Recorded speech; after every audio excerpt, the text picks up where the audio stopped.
We go now to that breaking news story out of Nicholas County, where the West Virginia Board of Education has vacated the office of superintendent and assistant superintendent. It comes after major parent outcry following the hiring of a sex offender to be a summer custodian and allegations of a student sexually harassing female students. The State Board of Education began a special circumstance review of the situation last month and voted to take action today. Kayla Pearl has been tracking this story from the beginning and is outside with the latest. Caleb?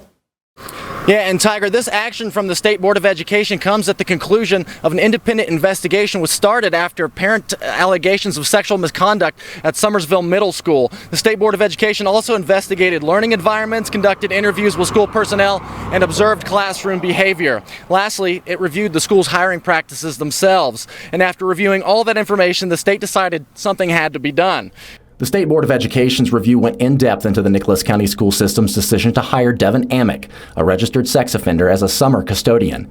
In that review, released just an hour ago, we learned that former Superintendent Terrence Beam knew that something was going to come back on that background check and told the Assistant Superintendent that he didn't want to know what it was. Beam also told an interviewer that he knew Amick had been fired from the department because of a, quote, inappropriate interaction with an underage child. The review also uncovered two other examples of a relative of the superintendent being hired even though they failed to meet qualifications. Background checks also had not been done for teachers transferring from other counties, and a teacher with serious disciplinary action against them had been hired.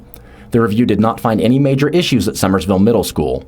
An independent investigator compiled a 40-page report that was considered to be credible and thorough. It involved interviews with Summersville Middle School personnel, students, and parents, and includes documents and video footage. The investigator concluded that school officials did respond appropriately to all documented complaints of sexual misconduct, and most of the public outcry is centered around what the review describes as community gossip and rumors on social media. State Superintendent Michelle Platt appointed Terry George to fill the superintendent position. And the review also identified a lack of clear procedures for reporting and investigating Title IX complaints in the school system, and identified other major problems in leadership. And of course, we're still sifting through all these documents, and we'll have more details in coming days. Back to you, Tigra. All right, thank you, Caleb. We'll have another update tomorrow morning.